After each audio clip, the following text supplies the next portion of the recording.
Kamau is a former cabinet minister for Nairobi Metropolitan Development, a two-term member of parliament,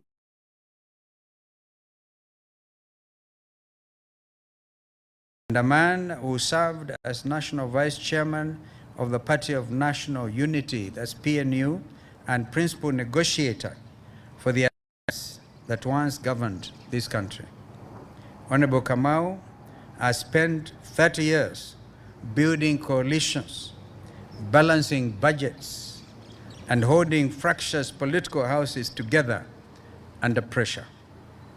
That is precisely the discipline the Wiper Patriotic Front needs as we assemble the United Alternative Government in waiting, a coalition wide enough to defeat this regime and disciplined enough to govern after it. Secondly, the Honorable Muhammad Ali, CBS, HSC, HSC stands for Head of State Commendation, Member of Parliament for Nyali, becomes our Deputy Party Leader Designate. Long before he sat in Parliament, Muhammad Ali sat behind a camera as Chief Investigations Editor of Jicho Pevu. He did what few dared. Honorable Ali exposed corruption at the highest levels, conducted undercover operations, and gave whistleblowers a platform when the system wanted them silenced.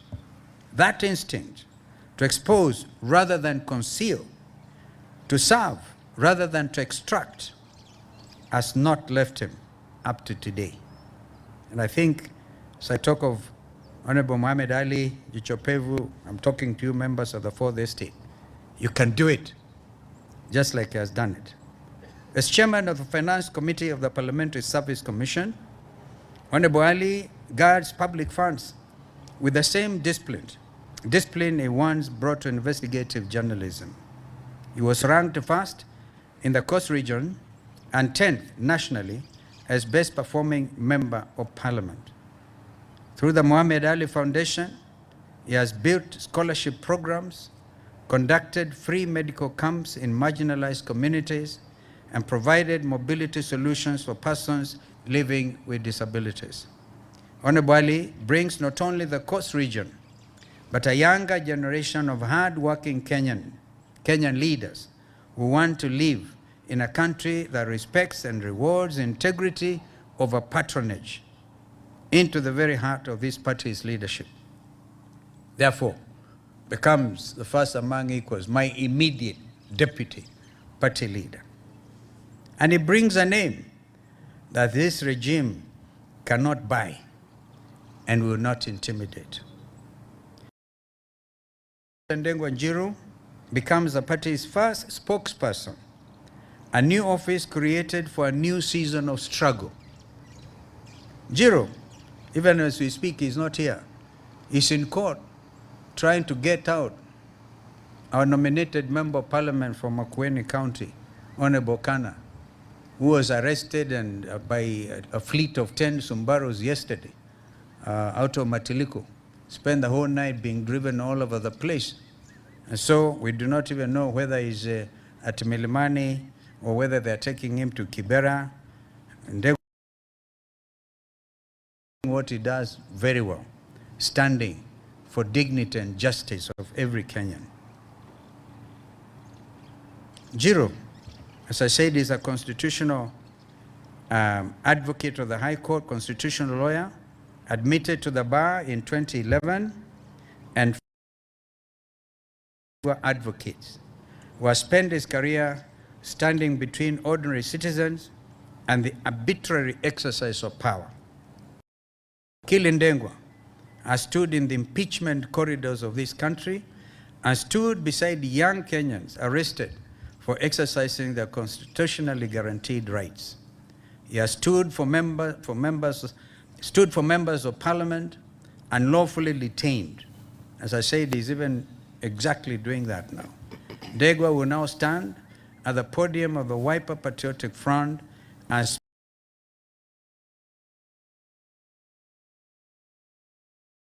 speak for it with the same vigor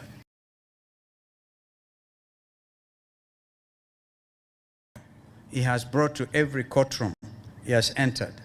In fact, sometimes I end up telling Degwajuru in court, wait a minute, don't.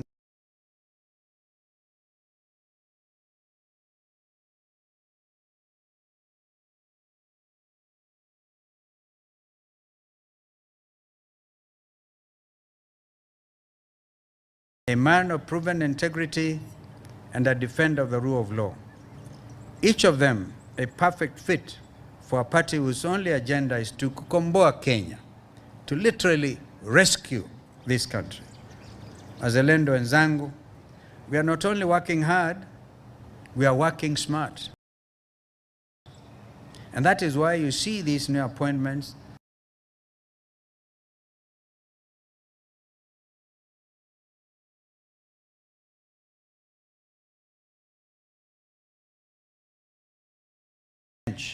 built to take this country back from a regime that has mistaken state power for personal property. This work of renewal does not stop at the boundaries of WPF.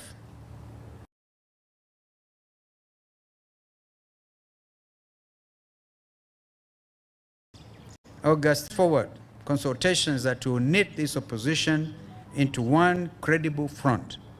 We agreed, as we have always been, that division is this regime's only strategy. Therefore, we will not agree. And even if you see some disagreements between party leaders in the coalition, please don't take that very seriously.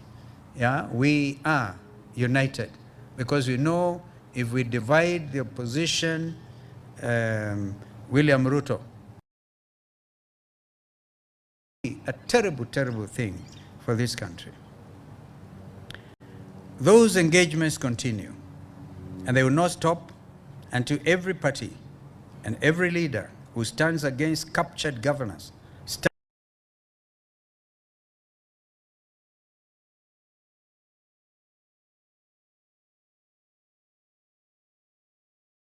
continues to test the patience of Kenyans, and I will not let today pass without addressing what is unfolding before our very own eyes. Number one, the IBC and the duty to own. Has told Kenyans that the Commission cannot hold elections in the current environment. I ask Ethicon plainly, what does the law actually say? The Constitution fixes the date of the 2027 general election. The Elections Act under Section 55B gives the Commission narrow, specific power to defer voting, not the whole election, but particular polling stations, particular wards or constituencies, not only where there is a real and immediate threat of a breach of peace, a natural disaster, a malpractice so severe that voting cannot proceed fairly. Nowhere does the law hand any chairperson a blank check to threaten an entire nation with postponement because the political temperature makes him uncomfortable. But Ethicon, please, safety belts. If he cannot summon the spine to enforce the law as it is written, he should step aside for someone else. We need an electoral commission that flinches. It needs one that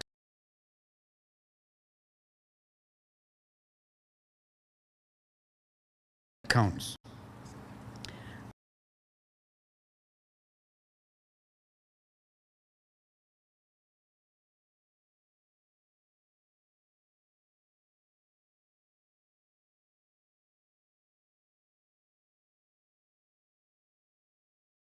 Also here, I need a citation.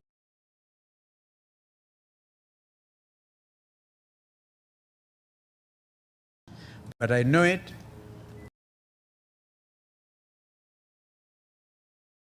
Ambassador Siad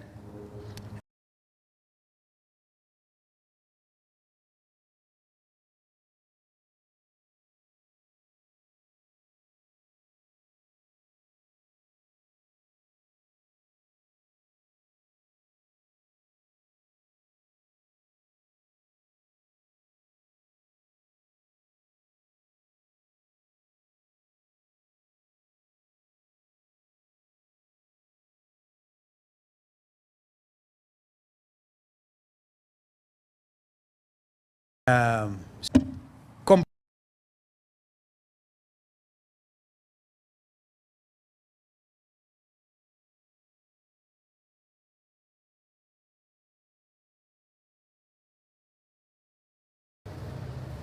even as the arrested member from Ukurueni, Mheshimiwa Kagucha, and yesterday they've arrested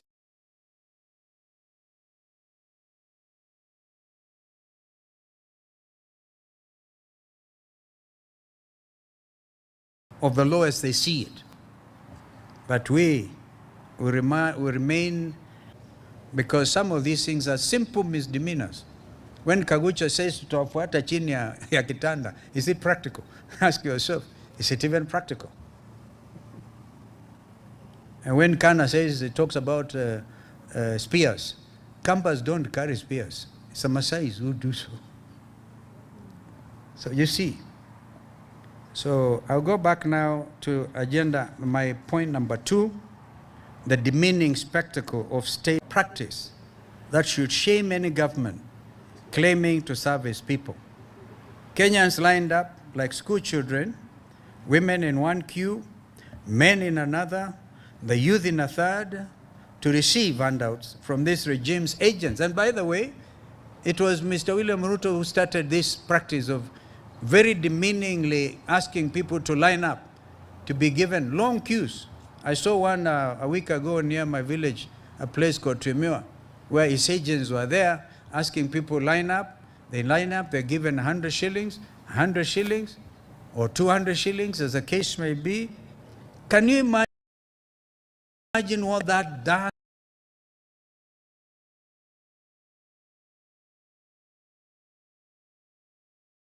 to the sake of the Kenyan father, mother? So, Mr. Electoral,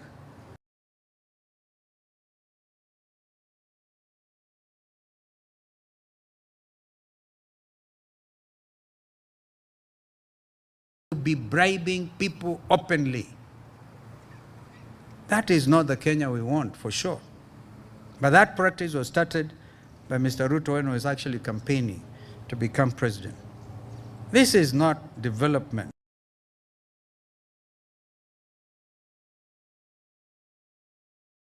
Yesterday, he called 5,000 watchmen. But one thing we must ask ourselves, in addition to whatever little handout he gave them, he also gave them, did you know,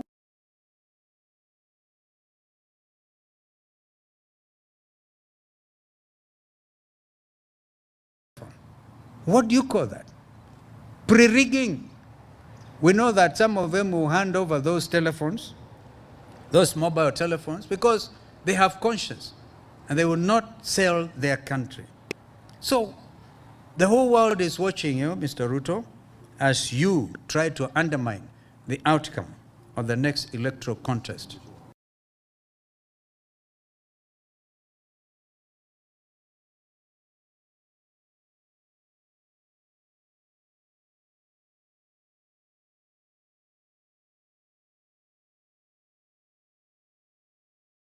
A handout line demeaning acts, the residents of Kalonzo showed Kenya, the region, and indeed the world, that they would not be intimidated because of handouts and bribery.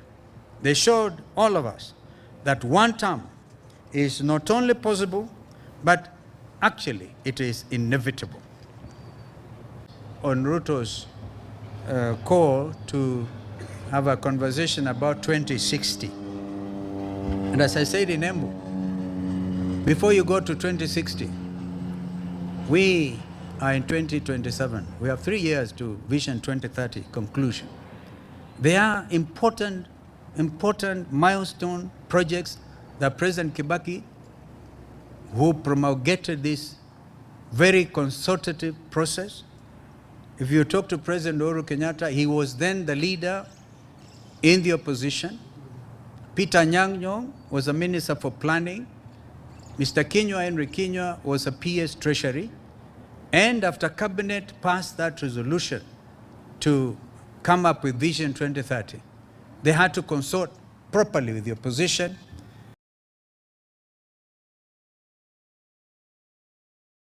The matter was brought before the National Assembly, and President Uhuru Kenyatta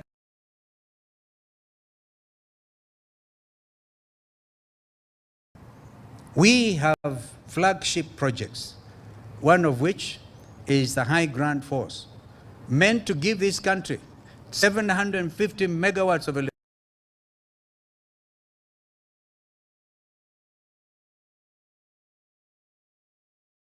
County all the way to Garissa. Now, because of corruption, and Minister Sunak in Sharm el-Sheikh, Egypt, and there was a consortium of British investors who were ready to move with speed and to realize Vision 2030 project in terms of the High Ground Force. But because the overriding consideration in this administration is corruption, they even went ahead and suspended it to their preferred investors. If you do that to a known democracy, the United Kingdom, you're actually maligning the very image of yourself and your government. These things don't happen that way. So before you talk about Vision 2060, these are low-lying fruits under Vision 2030, where I myself was an architect. And so, please, spare us the agony and do the right thing. I lost my notes. I have to go back. Okay, yeah, thank you. Okay. Thank you. I thought it was important to elaborate that. So let me be clear about what is coming.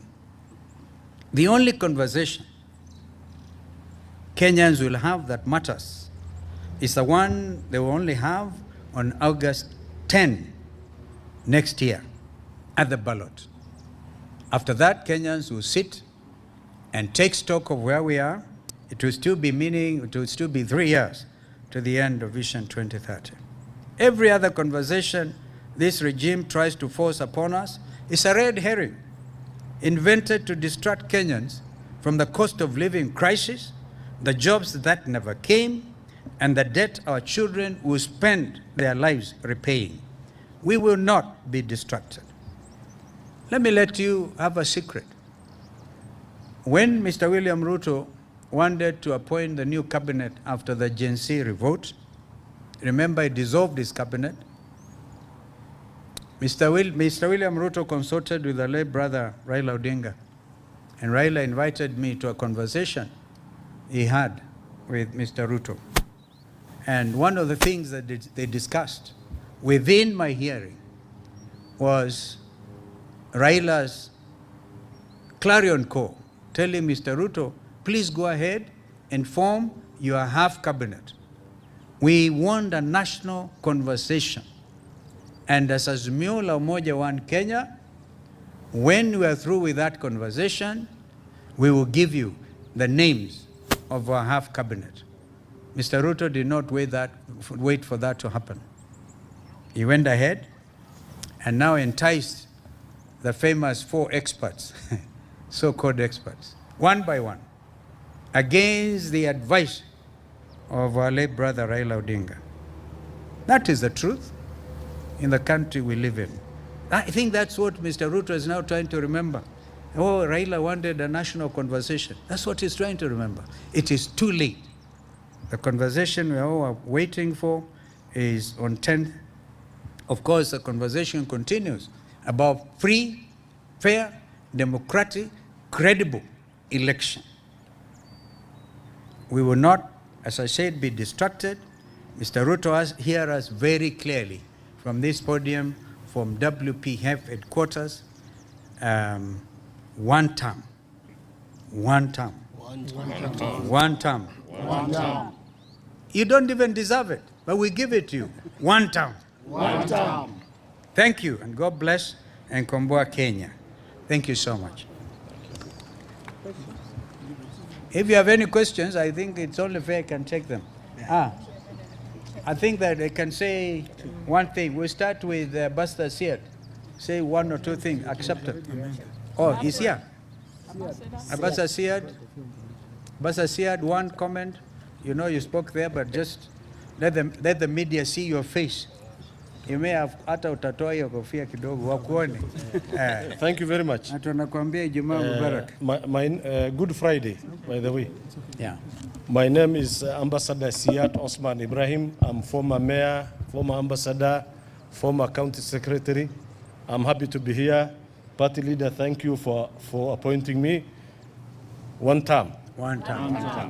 The North is one term. Munanisikia? Kwa sababu mnaweza kuangalia watu wachache wanarukaruka kwa sababu wamepewa vio. Ama namna gani? Lakini ground iko one term. Ya pili, sisi